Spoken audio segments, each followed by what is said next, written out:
कि कहीं से भी जोड़े तोड़े कांग्रेस एक बड़ी पार्टी के तौर पर तो उभरेगी, मगर मेरे नुक्ता नज़र से 100 से ज़्यादा उसकी फिगर नहीं जाएगी। कांग्रेस का राम मंदिर के मुद्दे को उठाया, बाबरी मस्जिद के खिलाफ एक मूवमेंट चलाया, एंटी मुस्लिम मुद्दा, इस्लामोफोबिया मीडिया के ज़रिए। अगर राम मंदिर और बाबरी मस्जिद का इशू इतना अहम था, वो एक ही काफ़ी था, 400 के लिए उनके लिए काफ़ी था। तो इस इलेक्शन के बाद चाहे जो भी सरकार आए, मुसलमानों को यूनाइटेडली लामबंद होना पड़ेगा और ये मुल्क को बताना पड़ेगा हमारी डिमांड बेजा नहीं है। मगर रोज़ रोज़ रोज़ जो इलेक्शन रैलीज़ में जो जहर आप उगल रहे हैं, इसमें और उसमें तसाद है, ज़मीन आसमान का फ़र्क है। इनके सामने ऑप्शन रखा जाए कि समाजवादी पार्टी का या आरजेडी का एक यादव है, जमकर वोट देंगे, और उन्हीं पार्टी से कोई मुस्लिम को अगर टिकट दिया गया तो वही यादव बीजेपी को वोट देगा। अस्सलाम वालेकुम रहमतुल्लाहि व बरकातुहू। मिलत टाइम्स में खुश आमदीद। मैं हूं शम्स तबरेज़ क़ासमी और मेरे साथ स्टूडियो में मौजूद है ख़ास मेहमान जनाब शेख निज़ामुद्दीन साहब। आप ऑल इंडिया मिल्ली कौंसिल के असिस्टेंट जनरल सेक्रेटरी हैं। मुल्क के मौजूदा हालात पर आपकी गहरी नज़र है, लगातार आप लिखते हैं, बोलते हैं। शेख निज़ामुद्दीन साहब, मिल्ली टाइम्स में खुश आमदीद। अभी जो दौर है लोकसभा चुनाव का चल रहा है, 4 जून को कौन सी सरकार बनेगी इसका फ़ैसला होगा। आप लगातार मुल्क के हालात पर नज़र रखते हैं, आपका क्या तज्ज़िया है 2024 के लोकसभा चुनाव को लेकर? सबसे पहले तो शुक्रिया शम्स साहब, आपने यहाँ बुलाया मिल्लत टाइम्स में, और दूसरा आपको मुबारकबाद देता हूँ, आपको ही नहीं बल्कि तमाम जो चैनल्स हैं, प्राइवेट यूट्यूब चैनल्स हैं, वो मुबारकबाद के मुश्ताक है। उसकी वजह यह है कि जो मेन स्ट्रीम मीडिया जो पूरे का पूरा बिका हुआ है, जिसको गोदी मीडिया कहते हैं, उस पर ये सोशल मीडिया हावी हो चुका है। इसलिए आप सबको मुबारकबाद, और एक बहुत बड़ी खिदमत आप आवाम की दे रहे हैं और हक़ाइक़ को सामने लाने की पूरी ईमानदाराना कोशिश कर रहे हैं। खैर, रही बात 2024 के इलेक्शंस और ऑल इंडिया मिल्ली कौंसिल का सिलसिला जो है, सबसे पहले तो ये बता दूं कि ये इलेक्शन पर ही नहीं बल्कि यूँ समझ लीजिए तकरीबन जनवरी से हम जो हैं एक्टिव हैं। और ये बता दूं मैं कि जनवरी में हमने एक बड़ा शानदार इजलास बम्बई में किया, इस्लाम जिमखाना में, जहाँ पर ये इंडिया अलायंस जब बनी नहीं थी, मगर इंडिया अलायंस बनने के इम्कानात थे, वो तमाम सेकुलर पार्टीज़ को हमने बुलाया था और वहाँ एक नारा फिर वापस बुलंद किया था कि दस्तूर बचाओ देश बनाओ का, जिसको अप्रिशिएट किया गया और वहाँ से सिलसिला शुरू हो गया। हमारी यूनिट्स हैं मुख्तलिफ़ स्टेट्स में, और सबसे पहला तो काम हमने ये दिया था कि वोटर बेदारी मुहिम शुरू करवा दी थी। नहीं, वोटर हैं नहीं, नौजवान हैं जिनको फ़र्स्ट टाइम वोटिंग का ये है, उनके वोटर लिस्ट बनाना, वो वोटर कार्ड्स बनाना, ये सिलसिले में हमारी यूनिट्स जो है स्टेट की वो काम कर रही थी।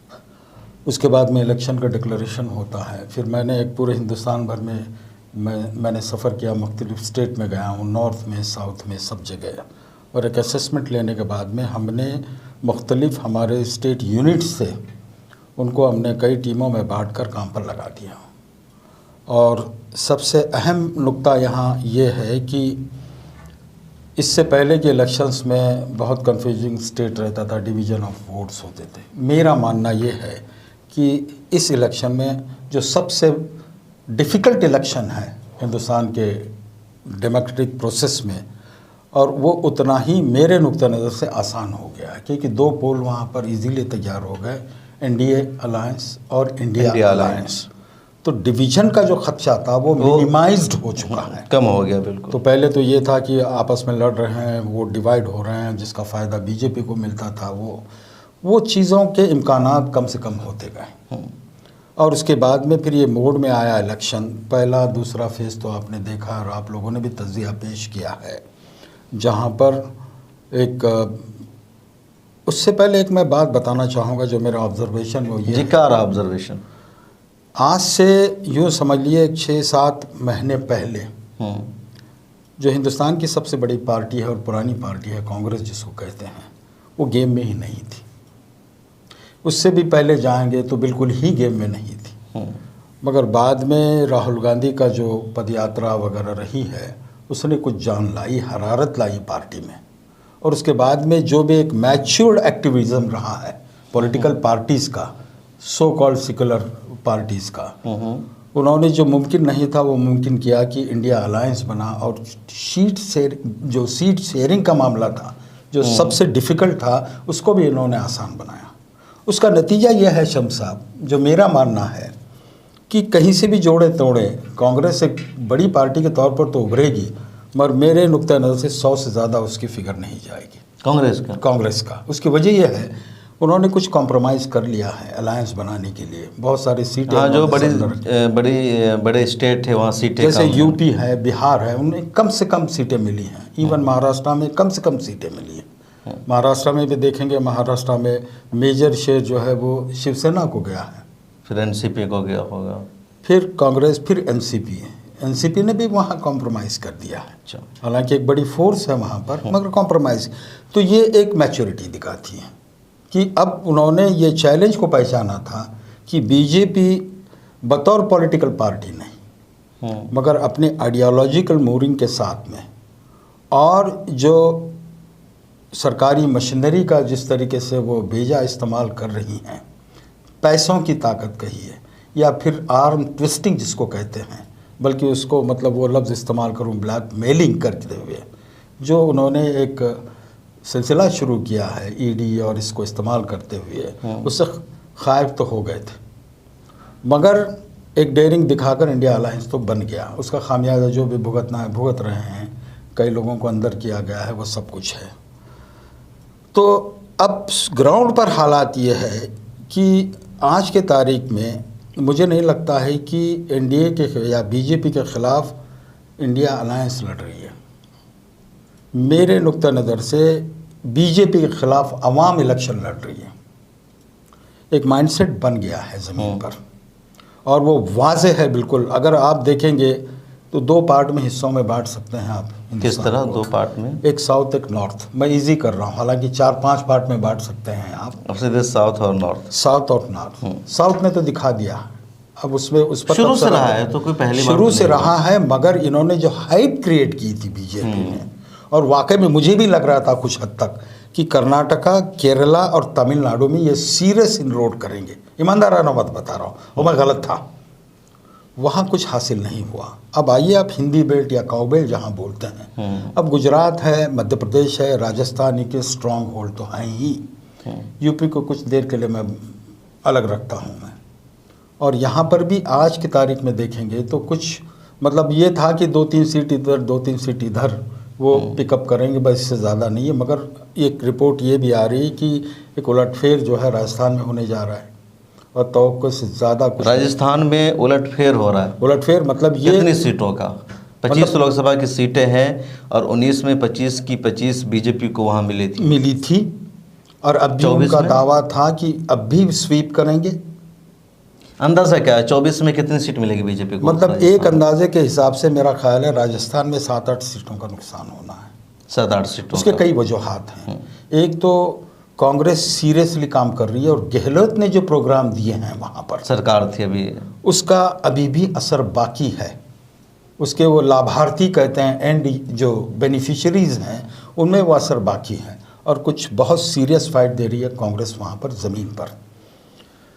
मध्य प्रदेश में उतनी उम्मीद नहीं थी, मगर वहाँ भी स्वीपिंग है बीजेपी का देखा जाए तो 2019 में, मगर वहाँ पर इंटरनल फाइटिंग जो है बीजेपी की, वो कुछ सीटों पर वहाँ नुकसान। किन मुद्दों को लेकर के? चूँकि देखा गया कि राजस्थान, मध्य प्रदेश गढ़ बन गया बीजेपी का, और बीजेपी ने पिछले सालों में राम मंदिर के मुद्दे को उठाया, बाबरी मस्जिद के ख़िलाफ़ एक मूवमेंट चलाया, एंटी मुस्लिम मुद्दा, इस्लामोफोबिया, मीडिया के ज़रिए घर घर गाना पहुँचाया गया कि राम को मोदी लाए हैं तो उनको ही लाएंगे। तो आपको लगता है कि इन सारी चीज़ों को के होते हुए लोग बीजेपी को छोड़कर कांग्रेस को वोट करेंगे? देखिए, जिन मुद्दों को आपने गिनाया, ईमानदाराना बात है वो मुद्दे नहीं चल पाए। अगर वो चलते तो मोदी साहब को डेली बेसिस पर स्विच ओवर करने की ज़रूरत नहीं थी। आज अगर देखेंगे आप, दूसरे मरहले के बाद में हर दिन नया मुद्दा ला रहे हैं वो। अगर राम मंदिर और बाबरी मस्जिद का इशू इतना अहम था, वो एक ही काफ़ी था, 400 के लिए, उनके लिए काफ़ी था, मगर उन्होंने जल्दबाजी की जो वहाँ पर किया अयोध्या में प्रोग्राम, उससे खुद हिंदू उनके ख़िलाफ़ हो गए। हिंदू क्यों खिलाफ हो गए? मसला ये है कि वो एक पर्सनल शो था वो। वो सबका क्रेडिट लेना चाह रहे थे। उसमें जो भी, देखिए वो तहरीक से आप इत्तफाक करें या ना करें, मगर उसमें कई तंजीमें और एक हिंदू, ओवरऑल हिंदू सेंटिमेंट उसमें इन्वॉल्व था। उन्होंने उसको परे रखते हुए सिर्फ अपना एक जो वहाँ पर वो ग्लोरिफिकेशन का जो प्रोग्राम बनाया और ताकत के ज़रिए सरकार का पूरे इंस्ट्रूमेंट इस्तेमाल कर। आप देखिए ना, चारों शंकराचार्य नाराज। उसका विरोध क्या बात? उन्होंने कहा कि धर्म के खिलाफ है, धर्म के खिलाफ, हिंदू मजहब के खिलाफ है। ये कहीं न कहीं जा चुका है। अच्छा, ये मैसेज गया है, जा चुका है, इसका असर है लोगों जी। एक दूसरा ये है कि ये फ्लिप फ्लॉप जो चल रहा है, अब मैं कुछ मेरे हिंदू दोस्त हैं, बहुत करीबी दोस्त हैं, उनसे बात कर रहा था। कल लगे यार, पहले तो हंसी आती थी मोदी पर, अब कल लगे दया आ रही है। वो क्यों? उनकी बॉडी लैंग्वेज और उनका जो वो विम्सिकल जिसको कहते हैं बिहेवियर अब जो वो कर रहे हैं, उससे कल लगे जो हार्डकोर उनके ये थे, साथी थे, वो भी अब कह रहे हैं कि ये बहुत हो गया है। एक तो ये चीज़ है।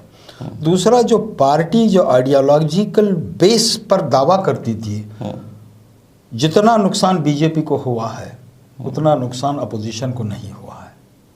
ये बता दूं मैं, अपोजिशन जैसी भी बिखरी है, जो भी है, उन्होंने कॉम्प्रोमाइज़ नहीं किया। मगर बीजेपी ने, जो बीजेपी आप समझ लीजिए उसको बेंचमार्क अकाउंट वाजपेयी के बनाए, वाजपेयी के वक्त की बीजेपी थी जो वैल्यू बेस्ड बात करती थी। खुद वाजपेयी जो हैं एक स्टेट्समैन थे और एक वैल्यू बेस्ड बात करते थे, वो गायब है बिल्कुल, और सबको खामोश किया गया है। बोलोगे तो एक या दो या तीन आदमी बोलेंगे, दूसरा कोई बोलने का उसमें हक हमें, आपका तो बहुत दूर का मामला है। खुद बीजेपी में उनको खड़े रहकर सवाल नहीं कर सकते। तो इस हद तक डिक्टेटोरियल एटीट्यूड रहने के बाद में इंटरनल कॉन्फ्लिक्ट तो रहेगा बीजेपी में, और वो रंग लाएगा, ये जून में पता चलेगा आपको। एक तो ये है। दूसरा, एक होता है शम्स साहब, एक 15 से 20% फ्लोटिंग वोट होता है जी, अनडिसाइडेड रहता है, वो कहीं भी स्विच ओवर कर सकता है।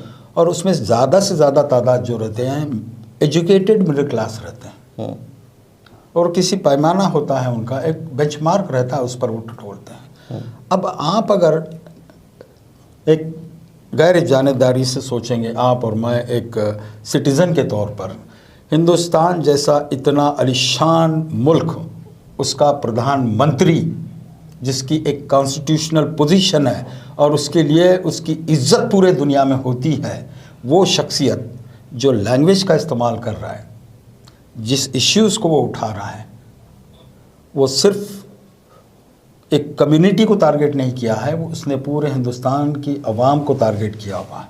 और उनके लिए अब वाकई में ये सोचने का वक्त है कि एक मुल्क का जो सरबराह है क्या इस हद तक नीचे गिर सकता है। और ये हम नहीं कह रहे हैं, हम तो रिसीविंग एंड पर है, हम एक विपिंग बॉय हैं बीजेपी के लिए। कुछ ना मिला मुसलमानों को, बीच में ले आओ, फिर अपना वोट हासिल करो, डराओ, उनका हासिल करो।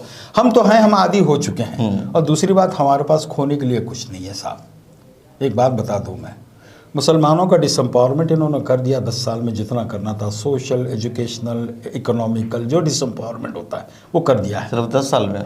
सिर्फ 10 साल में किया है। क्या पिछले 55-70 साल 55-70 सालों में मुसलमान किसी तरह से तो असर्ट कर रहा था, कुछ रोल भी प्ले कर रहा था, और उसके साथ वो नहीं हो रहा था जो ये हो रहा है कि अब अगर आप बोलेंगे तो आप बुलडोज़र भी चलेगा, जेलों के सलाखों में बंद रहेंगे, कोई पूछ नहीं रहेगी, 20 साल जेल में रहेंगे, फिर बाद में बाइज्जत बरी होंगे। ये कल्चर बन चुका है। अच्छा, अडानी अंबानी बड़ा मुद्दा बना रहा, राहुल गांधी लगातार अडानी अंबानी पर बोल रहे थे। इस बीच में नरेंद्र मोदी साहब ने भी अडानी और अंबानी का जिक्र किया, बोला। ये क्या है?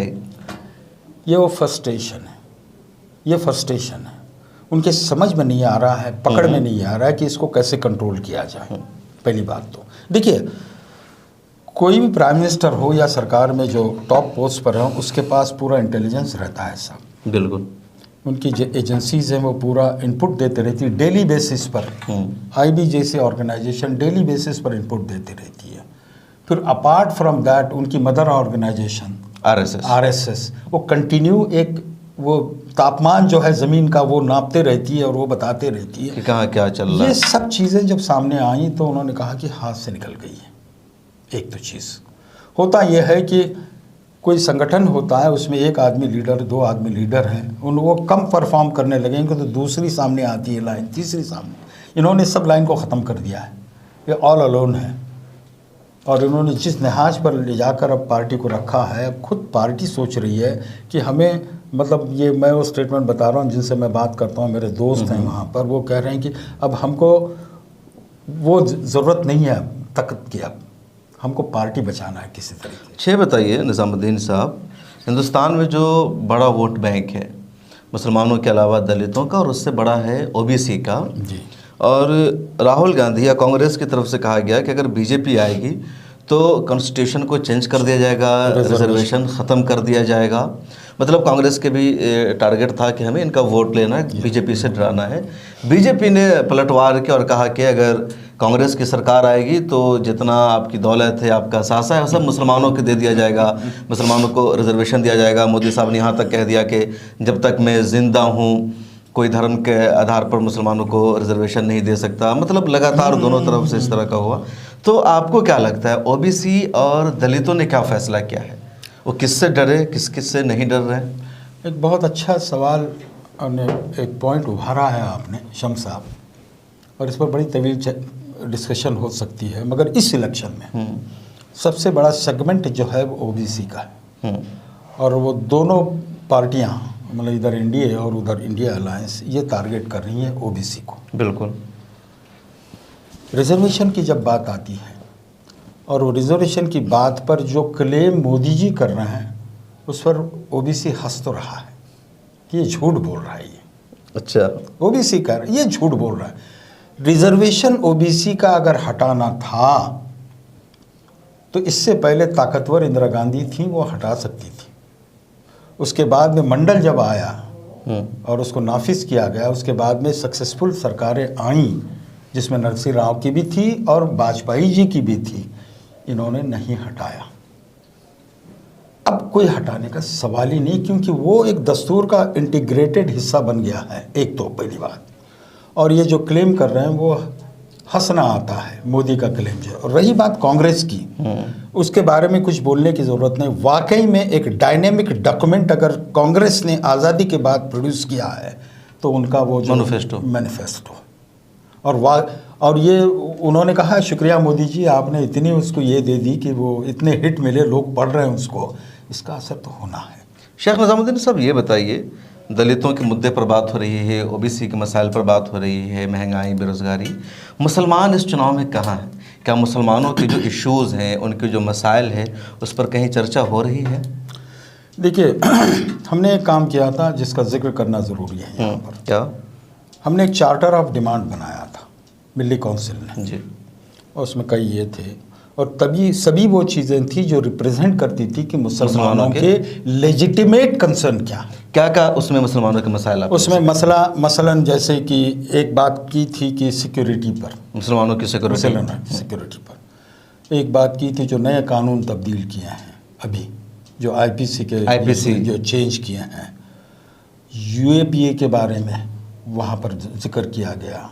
उसके बाद में एजुकेशनल इंस्टीट्यूट पर जो कम से कम होता जा रहा है बजट, उसको ख़त्म करने की कोशिश हो रही है, उस पर बात की गई। मुस्लिम नुमाइंदगी को लेजिस्लेचर में कम करने का जो ट्रेंड है उस ताल्लुक़ से बात की गई।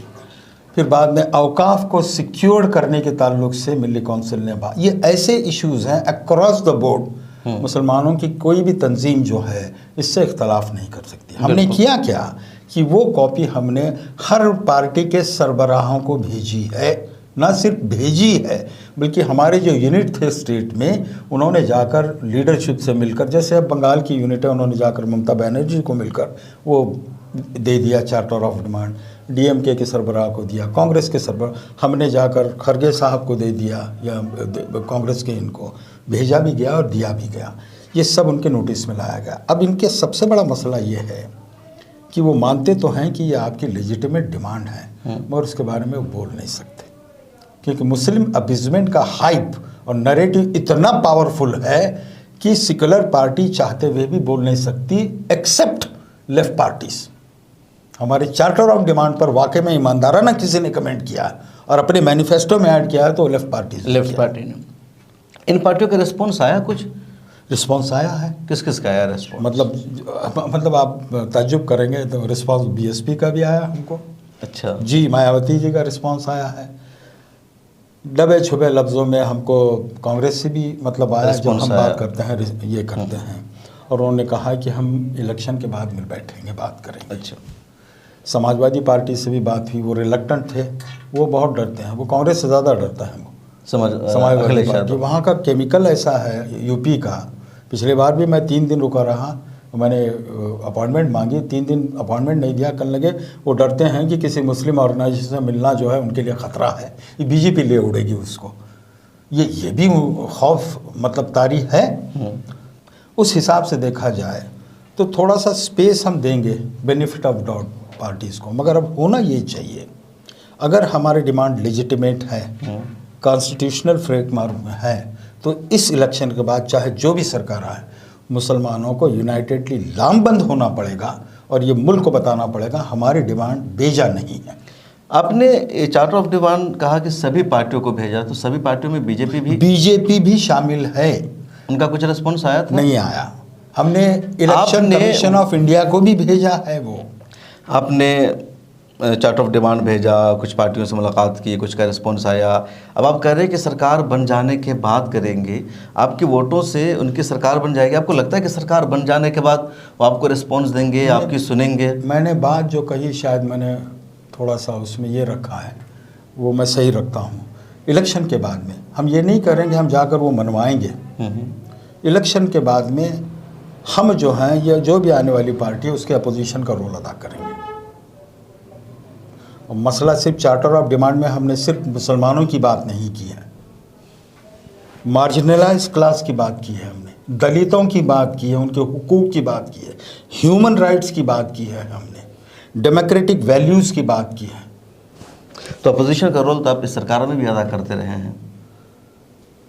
अपोजिशन का रोल यह है कि मैंने वोट दिया है आपको, और मेरा हक बनता है आपसे बात करने का। ये हक यहाँ नहीं था 10 साल। नहीं, यहाँ सरकार है, आपकी सरकार है, आप उनके शहरी हैं। आपने देखा, आप प्राइम मिनिस्टर हैं, तो शेख निजामुद्दीन के भी नरेंद्र मोदी प्राइम मिनिस्टर मेरे हैं। प्राइम मिनिस्टर आप जरूर मानते हैं। कि नहीं उनको? मैं बिल्कुल मानता तो हूं। आपने क्यों नहीं उनसे मांग की? बहुत मांग आप की। इंतजार कर रहे हैं कि राहुल गांधी प्राइम मिनिस्टर बनेंगे, तब उनसे मांग करेंगे कि हमारे ये इश्यूज हैं, इसको आप हल कीजिए। आपने नरेंद्र मोदी से क्यों नहीं मांग की? मैंने लफ्ज़ इस्तेमाल किया, जो भी सरकार बनेगी, जो भी, उसके अपोजिशन का रोल अदा करेंगे हम। अपोजिशन अभी का जो रोल सरकार थी उससे क्यों नहीं मांग की आपने 10 साल? बहुत मांग की 10 सालों में। मैं आपको स्कोर्स ऑफ लेटर बता दूंगा। मैं आपने मिलने की कभी कोशिश की? अपॉइंटमेंट नहीं मिलता, ये फैक्ट है, मैं बता रहा हूँ। हमारा तो छोड़िए साहब, हम तो एक टाइटल लेवल लगा है हमारा, जो नॉन मुस्लिम हमारे भाई हैं, दलित ओबीसी ऑर्गेनाइजेशन, कई लोगों ने मोदी साहब ने, आप कह रहे हैं कि आपने मिलने की कोशिश की, उनसे मांग करने की कोशिश डिमांड की, की, बाकायदा ऑफिशियली लेटर लिखे हैं उनको, अपॉइंटमेंट नहीं मिला? नहीं। क्यों नहीं मिला? क्या इस वजह से आप मुसलमान हैं या कोई और वजह? अब वो बता सकते हैं उनकी। नहीं, वो तो कहते हैं, अभी हाल ही में उनका एक इंटरव्यू है टाइम्स नाउ पर, तो कह रहे हैं कि मुसलमान खुद हमसे करीब नहीं हो रहे, मुसलमान नहीं चाहते हैं अपने मुद्दों को हल कराना। पिछले 70 सालों में मुसलमानों को क्या सरकार की स्कीमें मिली, क्या उनका विकास हुआ? अब उनका हो रहा है, दुनिया भर के मुसलमान हमें सपोर्ट करते हैं, अप्रिशिएट करते हैं, हमारा सम्मान करते हैं। भारत के मुसलमान पता नहीं क्यों हमारे विरोधी बने हुए हैं। मसला ये है शम्स साहब कि आप बोल रहे हैं इंटरव्यू में, कुछ ऐसे लग रहे हैं बहुत हमदर्द हैं मुसलमानों के, मगर रोज़ रोज़ रोज़ जो इलेक्शन रैलीज़ में जो जहर आप उगल रहे हैं, इसमें और उसमें तसाद है। ज़मीन आसमान का फ़र्क है। मुसलमानों को तो छोड़िए, आप मुझे ये बताइए, ऑन रिकॉर्ड 10 सालों में पॉकेट्स जो हैं हमारे, जातियों के पॉकेट्स जिसको कहेंगे, मुसलमान छोड़ दीजिए, जैसे ओबीसी को हम डिफ़ाइन करते हैं, ट्राइबल्स को डिफ़ाइन करते हैं, दलितों को डिफ़ाइन, कितने लोगों से मिलकर बैठे हैं और बात किया और कहा कि आइए आप सुनाइए हमारे क्या परेशानी है, हम दूर करेंगे? कभी कहा है? नहीं कहा है उन्होंने। वो तो कह रहे हैं कि हम जात पात की लड़ाई ख़त्म कर रहे हैं। आप जात पात की लड़ाई ख़त्म कर रहे हैं, और वहाँ क्या हो रहा है? अभी परसों देखा आपने, किसी मंदिर में गए थे अखिलेश यादव, उसके बाद में गंगा जल से धोया गया। ये बीजेपी वालों ने किया है। ये जात पात की लड़ाई ख़त्म करना है कि उसको नाफिज करना है? देखिए, बोलते एक हैं, करते एक हैं, उस पर कोई भरोसा। और एक दूसरी चीज़ बता दो, ओबीसी के ताल्लुक से आपने बात की थी। ओबीसी ये जानता है कि ये हमारे जो रिजर्वेशन वगैरह इनको मौका मिलते ही ये ख़त्म कर देंगे, ये जानता है। मगर ये 10 सालों में एक चीज़ हुई है और वो बड़ी तकलीफ़ दे है, वो मुझे बहुत तकलीफ़ देती है। क्या? OBC down to earth communal हो गया। आप शायद बिहार से आते हैं जी। मैंने बिहार का भी दौरा किया है, यूपी का भी दौरा किया है। एक चीज़ मार्क करिएगा आप, यादव जो है ओबीसी में आता है ना, और दूसरे कुर्मी वगैरह भी हैं। इनके सामने ऑप्शन रखा जाए कि समाजवादी पार्टी का या आरजेडी का एक यादव है, जमकर वोट देंगे, और उन्हीं पार्टी से कोई मुस्लिम को अगर टिकट दिया गया तो वही यादव बीजेपी को वोट देगा। ये एक बार नहीं, 2020 के विधानसभा में तो बाज़ाब्ता इसका लाइव सबूत सामने आया था, और मैंने लिखा 24 में पता नहीं क्या होगा। 2022 में मैंने अखिलेश यादव को ख़त लिखा है कि ये देखिए, एक मैच्योरिटी मुसलमानों ने दिखाई।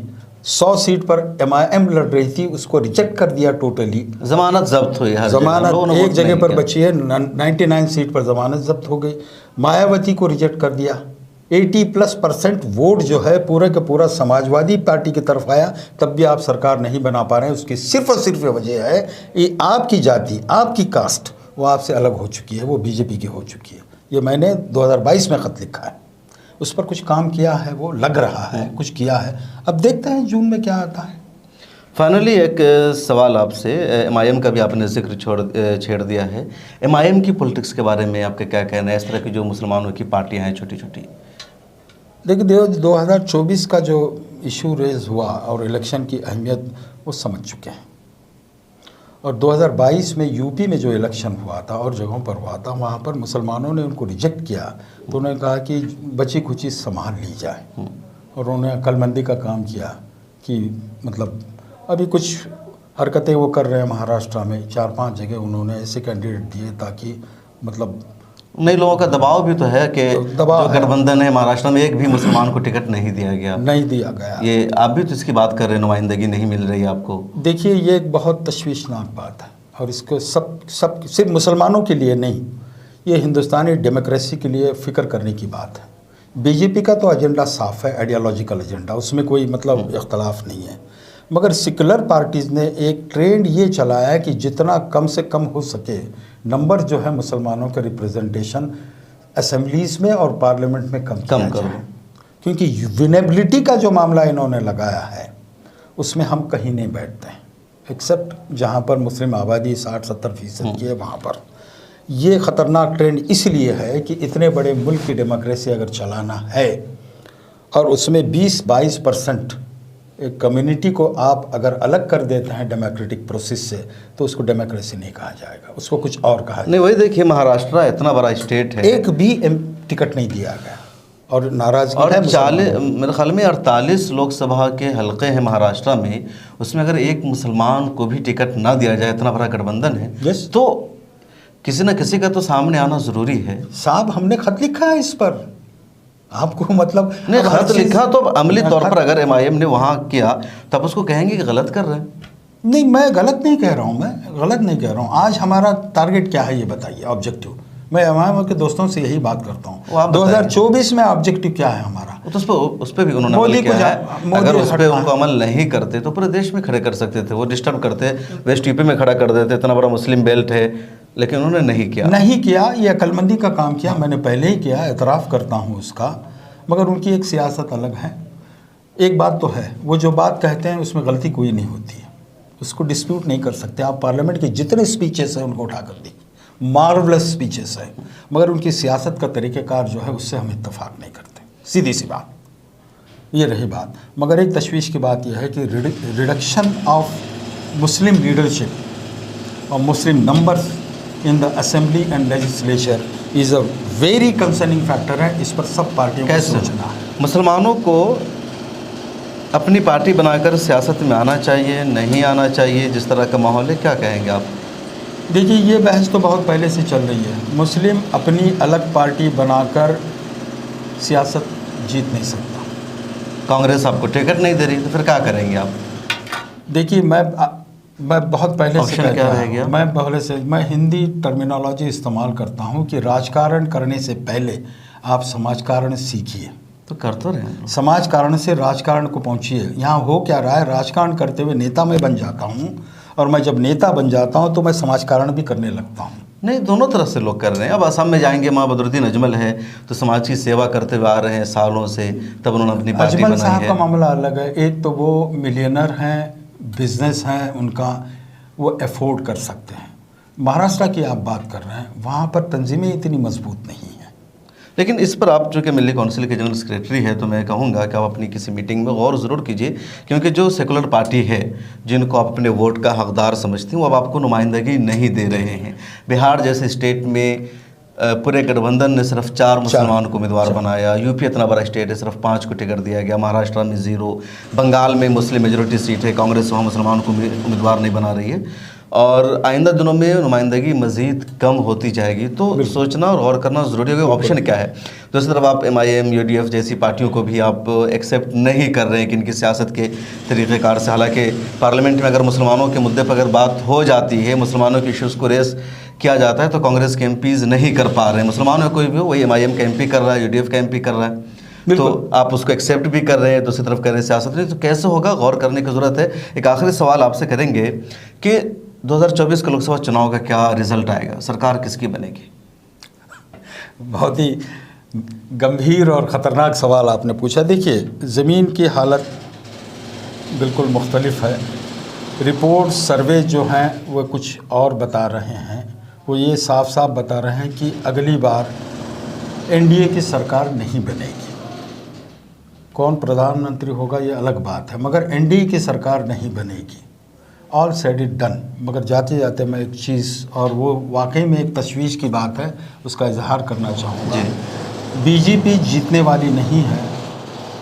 अगर जीतना है BJP को तो सिर्फ एक शय उसको जिता सकती है, जिसका नाम है इलेक्शन कमीशन ऑफ इंडिया। बहुत बड़ा आरोप लगा रहे हैं आप, इलेक्शन कमीशन ऑफ इंडिया खुद आप देखिए, है। अभी से नहीं, पिछले जो इलेक्शन हुए असेंबली के मध्य प्रदेश में वगैरह लेकर आज तक कितने कंप्लेंट, सीरियस कंप्लेंट गए हैं वहाँ पर। और कल की तो बात है, उन्होंने पूरा लॉक स्टॉक बैरल रिजेक्ट कर दिया कांग्रेस का जो लेटर था उसको। ये किसी कॉन्स्टिट्यूशनल इंस्टीट्यूशन का तरीक़ेकार नहीं है। वो जो चाहे मनमानी कर रहे हैं, उनको सवाल नहीं पूछ सकते हैं आप, उनसे आप बैठकर बात नहीं कर सकते हैं। ऐसी सिचुएशन में एक इशारा मिल रहा है कि खुदा न खास्ता ये हो ना, हम कहते हैं, क्योंकि ये सिर्फ मुल्क के लिए, मुल्क के डेमोक्रेसी के लिए, उसकी कॉन्स्टिट्यूशन के लिए भी बहुत बड़ा ख़तरा है। बिल्कुल, ये डर लगा हुआ है साहब। डेमोक्रेसी खतरे में, डेमोक्रेसी खतरे में, और डेमोक्रेसी खतरे मतलब आपका दस्तूर भी खतरे में है, हम सब खतरे में हैं। फिर बहुत शुक्रिया। हमारे साथ थे शेख निज़ामुद्दीन साहब। आप ऑल इंडिया मिली काउंसिल के जनरल सेक्रेटरी हैं, IOS के भी आप अहम जिम्मेदार हैं। मुल्क के मौजूदा हालात, चुनाव, मुसलमानों की सियासत, उनकी नुमाइंदगी, सेकुलर पार्टियों का किरदार, BJP, इन तमाम इश्यूज़ पर खुलकर बातचीत हुई। कैसे लगी आपको हमारी गुफ्तगू, कमेंट सेक्शन में लिखकर ज़रूर बताइएगा। फिर मुलाकात होगी और इसी तरह के मुद्दों पर हम चर्चा करते रहेंगे।